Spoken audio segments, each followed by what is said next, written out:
Get out your pencils and calendars. It is time for an update. This is the Podcast Daily. It is Tuesday. That's Bill Landis. I am Austin Ward. And just some big time breaking news that we have to get into, Bill. And that is the UConn game in 2025 that everyone was so excited for. A mid-October non-conference banger with the Huskies is no more. It's been canceled. Mm-hmm. Seismic scheduling shakeup. And they have been replaced by Grambling State University, which will be a week 2 non-conference FCS matchup for the Buckeyes. You say, well, this seems like a very insignificant thing for Austin and Bill to be talking about. And I'd say maybe you're right. But I do think that there are some larger questions about non-conference scheduling that perhaps this adjustment could lead us into. It's interesting to put another FCS team on the schedule, right? They played one last year. They're playing one now this year. They're playing another in 2027 when New Hampshire is coming to Ohio Stadium, Ryan Day's alma mater. And that is interesting because it felt like, however many years ago that was, the Big Ten had made a decision to stop doing that, including Ohio State. And this feels like more of like an SEC style of scheduling, which I don't know is inherently wrong.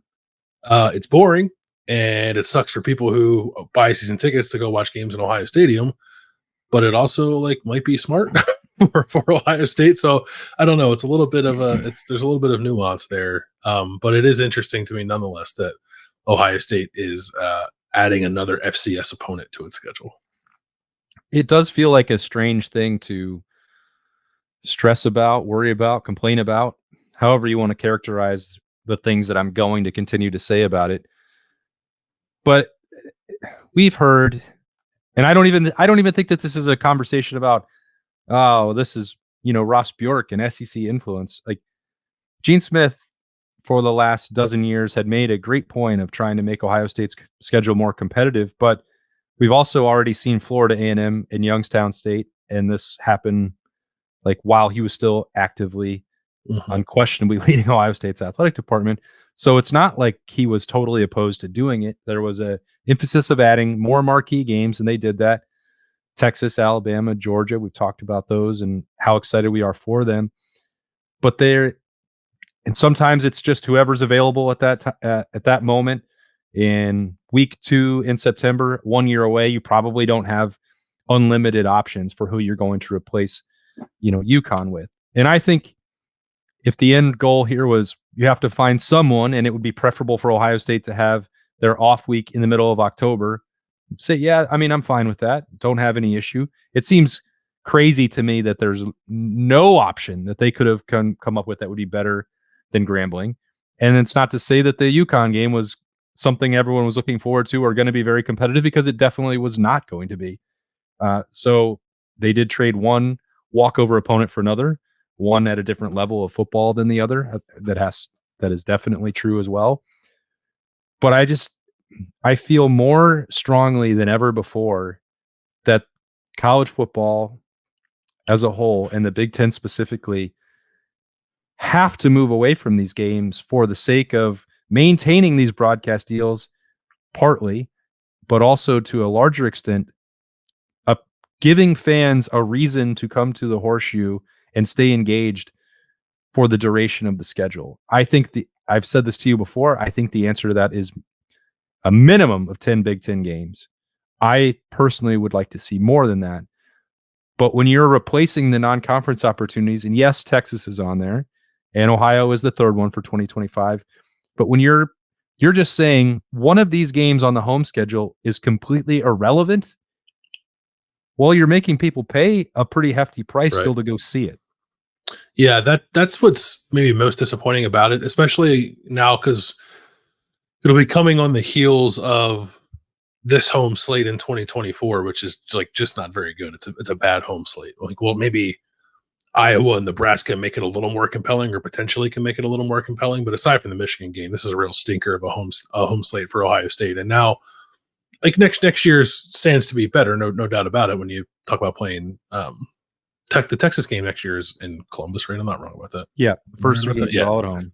Yeah. So like obviously that's a better deal, but I do feel disappointed on the part of the people who purchase tickets to go to Ohio Stadium that now they're kind of getting this game shoved down their throat. Like I think that Ohio State was, not to take us on a tangent necessarily, but like Do it. very nearly Tangent very Tuesday. yeah, they very nearly nailed it, I thought, with next year's non-conference schedule, because I think every year, as long as they're going to keep having 3 non-conference games, it should be like a whopper, like a Texas, an in-state team, and I would include Youngstown State in that. Actually, I don't have much problem with Ohio State playing Youngstown State as long as they don't play them like every other year. And then like a mid-tier team, whoever that might be. Like UConn doesn't qualify, and Grambling State certainly doesn't qualify. But I think that is a reasonable non-conference schedule for Ohio State. And obviously, some years that big time game is going to be a road game, or God forbid, a neutral site game. But I think that is the recipe. So they were nearly there with Texas and Ohio on next year's schedule. And I wish that this third game, whether it's UConn or Grambling State, honestly doesn't make that much difference to me, because, like, to your point, I think either one of them is a little bit of a sleepwalk win for Ohio State. The timing is different now, which I guess is interesting, but I would like that third game to be like a decent G5 team, or like a middle of the pack, team from another power conference. I think that's the right recipe that Ohio State should be aiming for, but it feels like they are more aiming for one really easy boring opponent, while maintaining, some marquee matchups for like Texas is there, as we mentioned, Georgia's coming up, Alabama's coming up. Like, I think Ohio State will keep all of those, but it's a bit of a bummer that they and maybe it's too much to say that they're reverting back to adding games like this, but it kind of feels like they are, and I'm not so much a fan of that. Yeah, and I was really hoping to be wrong about this, but I felt like, the Texas game has been maintained at this point. I felt like the Alabama and Georgia games, like, there's no way that they're going to survive on the schedule. Mm-hmm. I still hope that that's wrong and that they maintain it, but if this is where it's going, and because the next step will be after this year, and I feel pretty strongly about this, the Big Ten will look at it, and again, a debate about Grambling and UConn is maybe small potatoes in this fodder, but there's going to be, when we went through the projected win totals and you look at the Big Ten, like, there's going to be probably way more likely than not, a huge issue with the tiebreaker. When you have this many teams and the good teams at the top that are not all playing each other, it's going to get convoluted and it's going to be ugly. And the solution, like, really couldn't be more clear. And it's that you play more games in your league, because it makes your tiebreaker easier to clarify. It won't be perfect, because they're not going to play a 17 game round robin anytime soon in the regular season. Not yet. They should do that too if they're going to play that many games. But, like, there's so many parts of this that's like, well, we have to keep doing this. It's good. We're all competing under the same umbrella. Like, these G5 teams, they need it to fund their athletic departments. That's great. Like, it's all, really, really generous of you to make sure that Youngstown State can have a basketball program because they played a football game in the Horseshoe. It's all this stuff where college football ADs, presidents, decision makers are clinging towards a model that they've already had thrown up their hands and admitted doesn't work anymore.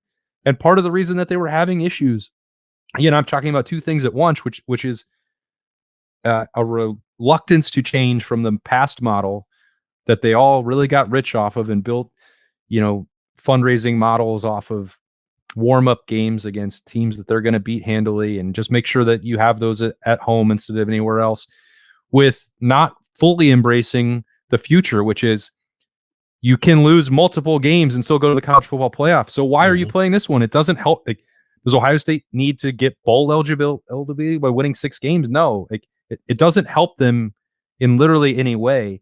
And I get it if this sounds like it's too much complaining about something that's totally irrelevant, but I think it's continuing to be a problem that they're not actually changing the model of the college football schedule for Big Ten teams, when everything else is like, well, revenue sharing, expansion of the playoff, adding 18 teams to the league. You can't just do these half measures. You need to go all the way with it. Yeah, I don't. I think maybe I had a misread on that too. Well, first let me say this: like, I don't, I don't necessarily mean that for this to come off, and I don't think you do either. Is like, let's crap all over Grambling State, right? Like, I think it's good to put HBCUs on platforms like this, right? I think it'll be very cool when Grambling State brings the band to Ohio Stadium. Like, Yeah. two of the best marching bands you'll ever see are going to be in the same stadium on that day, and that's going to be awesome. Um, but still, it's like the football will not be all that compelling, right? And that's what people ultimately watch for and go to the game for. And I think like you, when the playoff was expanded, that was going to encourage teams like beef up their schedule to understand that they could absorb losses. And now I am wondering if maybe they got wise to the idea that maybe it's just about win accumulation. Like it just all you got to do is get to 10 wins and you're going to get in, right? Like no matter who the 10 are, if there's a double digit number in your win column, you stand a really good chance of making the college football playoff, especially when they move it past 12 teams. So maybe that initial thinking of more compelling week to week schedules was I don't know, naive, but it seems like Ohio State is of the mind that they don't really think that their non-conference schedule needs to be all that difficult. And I guess, frankly, it doesn't need to be, but I don't think they'd be penalized if it were. But it seems like the powers in the sport aren't very interested in that at the moment. Yeah, it's just not fun. It's not fun to sit here and complain about it. But at the same time, we turn around and you look at the people in the ticket office like, oh, well, we're going to just lump these in with mini plans. We got to get people in the stadium. We can't figure out why people aren't coming to the stadium anymore. Well, it's because there's not a compelling product. Like this, the conversation is short and simple. Like you have to play better games. And I know that it's difficult to do that. And you have to find willing partners that want to. Like it took a long time for them to get to that point with Texas and Georgia and Alabama. And then once you do that, you're like, well, I mean, that's a pretty tough game. It's going to be a coin flip, but you don't need to do that for the rest of your schedule. Well, it's like anymore, everyone is so wise to the way that college football is operated. Like the fans know that it's a ruse and that it's not a game that Ohio State can lose. They're being charged a ticket price that is not like, well, you know what? We know that this is an exhibition game. We're going to charge you like it's an exhibition game. Here, come for $10 like it's a spring game. They don't make any of those adjustments. Yeah. And the beers still are full price, and the Dirty Frank's hot dogs are all still full price. And it all winds up tied into this other stuff because you talked about it, Bill, with win accumulation. And you have these older athletic directors or administrators that get appointed to the college football selection committee, and they're like, well, they don't adjust their thinking. They don't not relying on more advanced analytics. They're just counting wins. You look at the teams that got in and got out of the playoff. It was pretty clear to see that if it said 12-0 compared to 11-1, that was the only number that was really mattering to them. In just certain circumstances, was Ohio State going to either benefit or not benefit from that? There was almost always a test case about them. So I really didn't think that I had to have another Tuesday podcast daily rant. And again, this may seem like a ridiculous thing to be worked up about, but I just like, do I want to cover this game? Again, it is not about Grambling specifically. If they were still playing UConn, I would feel the same way. Like there's not going to be a ton to learn about that game. It doesn't help anyone in the college football playoff race. I don't think it serves the fans.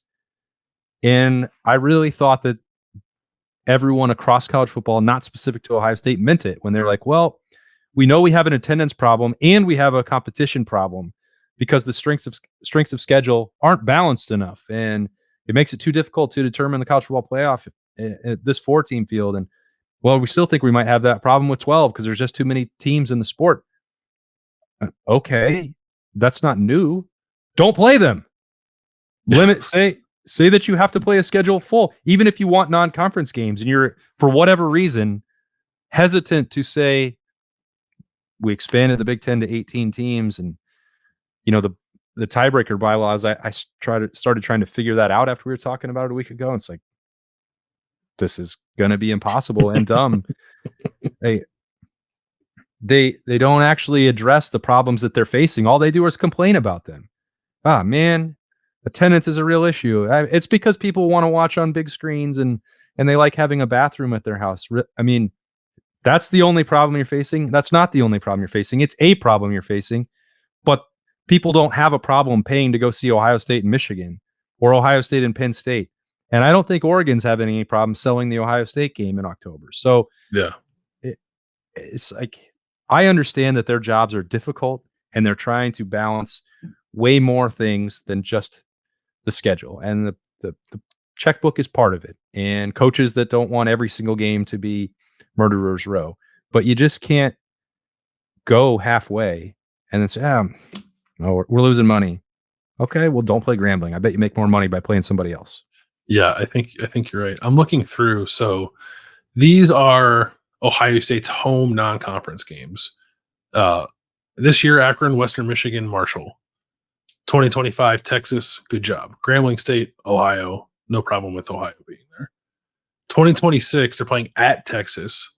So they have 2 MAC home games, Ball State, Kent State. That's one too many MAC games.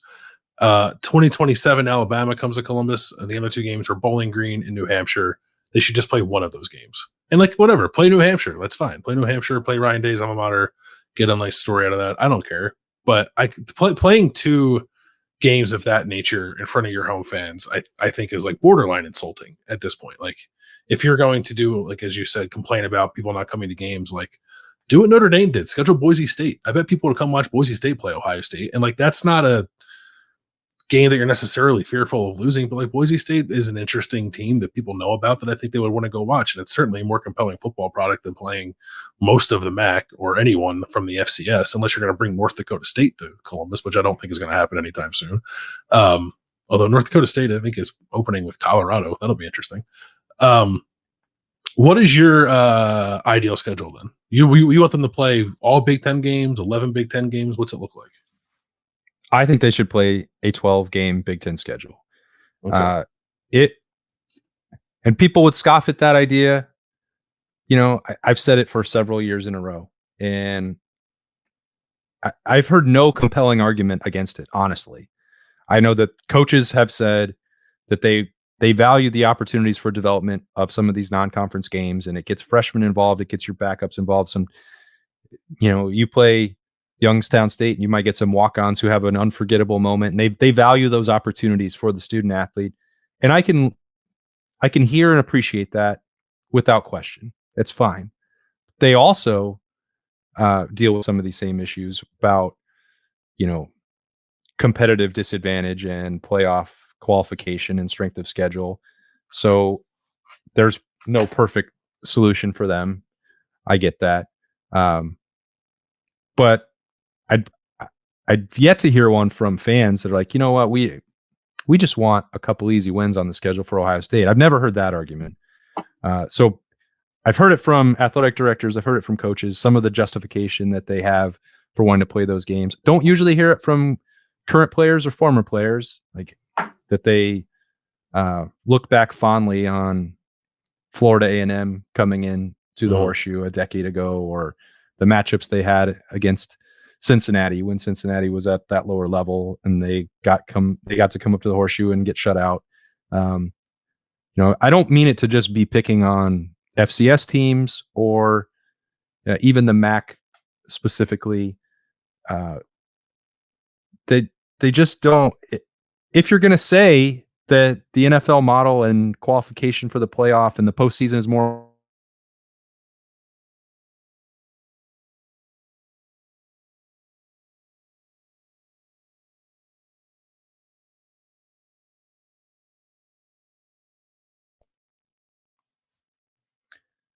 I don't know where that cut off. The postseason is the last thing I heard from you. Great. Okay. I don't know. 3, 2, 1. If you're going to say that the NFL model is more important and you want more teams involved in the national title race throughout the duration of the season, then there's only one way to accomplish that, and it is not by playing games that don't actually involve national title contenders or playoff contenders or your conference championship race. I know that there will be reluctance for Big Ten administrators to say, well, you shouldn't draw a clear line. If you only play a Big Ten schedule, then it feels like, the SEC is playing a different sport. And how are you supposed to bring that together if you don't have any common ground with your schedule? And that I'd say is probably a winning argument and one that would be more difficult to refute. But if you're in a world where I don't know if you agree, if we expect at some point that the playoff is going to go to 16, setting aside the whole super conference conversation, which I think is probably also inevitable at some point down the road. But if they expand the playoff to 16 and they just say, well, 18 teams are in the Big Ten, the SEC is what it is, whatever size it's going to wind up being when the ACC stuff is all done, and they guarantee 4 spots to the Big Ten and they guarantee 4 to the SEC. Well, what is the clear way to determine that? Breaking into divisions or playing a more round robin schedule as close as you can get. Like it feels like I'm fighting an argument that makes logical sense, but I know they will never actually do. So it makes my head hurt. So if you're not going to do 12, then you have to do 10. And then you need to mandate something about what you do with those other 2 opportunities, because they're to make them the same for everybody. Yeah, I like 10, 12. I not that college football cares much about holding on the traditions anymore, but like I do like the intersectional matchup, a North versus South game, an East Coast versus West Coast game. I would like to maintain an opportunity to have those in the regular season. So I wouldn't mind a 10 game Big Ten schedule. And then for like Ohio State's purposes, I would like for one of Ohio State's non-conference games to always be against a team from Ohio. And then maybe that other non-conference game can be whatever. It can be in Alabama. It can be, I don't know, it could be North Carolina if you want to go like a lower level Power 5 team. But like I think 10 Big Ten games, 1 Power 5 non-conference opponent, and then like either an in-state team from the MAC or Youngstown State, I think would be my ideal Ohio State schedule. I couldn't argue against that, really. I mean, I think that would captivate the fan base. It would keep enough people coming to those games that are in the horseshoe. It would cash bigger checks, I think, broadcast deals and then turnstiles for those being counters. I mean, 10-1-1 is fine. It'd be better than what they have currently. I really just don't understand the pushback to get to 10. It's so absurd given the size of the Big Ten, even before the expansion, to have been playing the 5-4 road and home imbalanced, making schedules uneven from the get-go, that I just can't believe that it was accepted as reality. And everyone's like, well, that's fine. 9's enough. Why? Yeah, I honestly think it's just because they feel like they're already kind of out over their skis and at a disadvantage in relation to the SEC with 9, that they're not going to go to 10 while the SEC is still playing 8, I think. It just, that shouldn't be the Big Ten's problem, Yeah. Maybe appoint some people who can think creatively and put them on the selection committee if you think that it's impossible for them to differently evaluate the strength of schedules, which to be honest, it has been an issue for them. They've not done that well. So maybe that's a justified concern. But imagine how much more money they already could have made on this broadcast deal if they'd said, we're going straight to 10. Okay? Yeah. You want one extra game? How does Ohio State USC sound on the 2024 schedule instead of, this schedule is the worst one you could possibly make in 2024. It's pretty bad. I think we can all accept that. Yeah. So even picking on 2025 feels a little bit silly for me because you already have a intersectional power matchup with the SEC, which sounds crazy. That wasn't what they were trying to do when they signed the deal with Texas. But, you look overall, that's the trade-off that I think has to be made. And I don't think that the people who buy tickets or the broadcast partners want to say, if you just give us one Ohio State Texas non-conference game every 2 years, we don't care about the other 5. Like, I don't believe that. I hate that we talk about it in terms of college football games being inventory, but at the end of the day, they are. This is a business that now is going to include the players whenever whenever and however they figure out how the revenue sharing is going to work. And now, even if they have a seat at the table, they're going to say, well, we saw the numbers. Why did only 85,000 people come to the scrambling state game? Like, we're making less money to go out there. Like, those are conversations that are going to happen too. And I wouldn't want to have to justify it and explain it. Like, we could have made $10 million more last year by having an extra Big Ten game. Shame on you. I'm excited for you to pepper everyone in the Big Ten with these questions at media days in about a month. It'll be good. It's going to be one of those things that I'm going to vow to not talk about it again after this. I got it out of my system. I know that there's nothing I can do to change it. I'm not even going to bother. Like, right.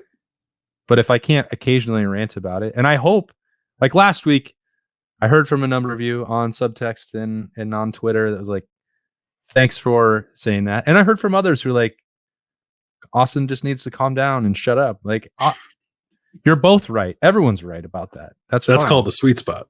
I mean, but I don't think either one of them are wrong.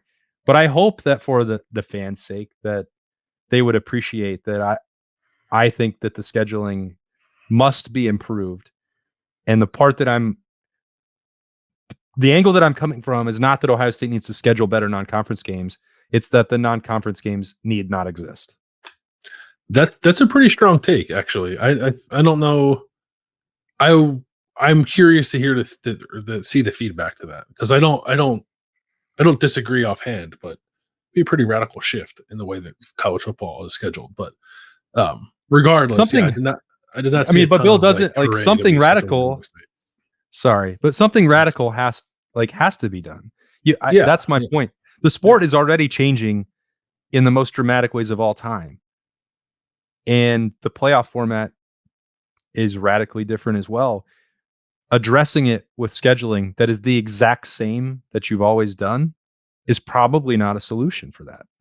Yeah. And there is something too that, I don't know, it's hard because there's not like, it's going to be a 12 and then probably a 16 team playoff. And like, obviously there aren't that many conferences, but there is something kind of cool in my mind about like, you don't see people outside of your league until you get on that stage, right? They're like all or nothing is an interesting proposition. And I think both have merit, but like nobody in the Big Ten seeing anyone from the SEC or SEC and vice versa until December is kind of compelling. I will admit that. I think that's the other part for me. I mean, I've already ranted into the abyss way more than we needed to about Ohio State and college football scheduling, but we're about to live in a world where Ohio opportunities for them to play each other on campus in December across the SEC and into the Big Ten or ACC or Big 12, as long as those leagues continue to exist, like those matchups with tangible, legitimate championship stakes are about to become way more common. Mm-hmm. So you wouldn't even be missing anything. All you'd be doing is making those games even more valuable and even more intriguing to the audience. But again, nobody cares. And I know that nobody listening wants my advice on that anyway, or they're not listening anyway. They don't care what I say. So I'll just get it all out right now and be done with it on another Tuesday podcast daily rant. That's right. Ohio State has changed the schedule. And I talked about it for 25 minutes for I don't know why. I'm that weird and that curmudgeonly at this point. We are expecting to get different kind of news and some news from the Ohio State football coach, Ryan Day. I think we're going to have that later on Tuesday at the Woody Hayes Athletic Center. So stay tuned for some coverage. I think we'll probably be taking to stream that live on the podcast, and then some snap judgments after that's done. So we'll see what comes of that. Either way, a lot more coverage as camp season winds down and June starts to hit that home stretch, and Ryan Day wanting to provide us some updates on the Buckeyes for this summertime. So thanks for joining us on a Tuesday edition of the Podcast Daily. I'm sorry and you're welcome, or both. He's Bill. I'm Austin. We'll talk to you later.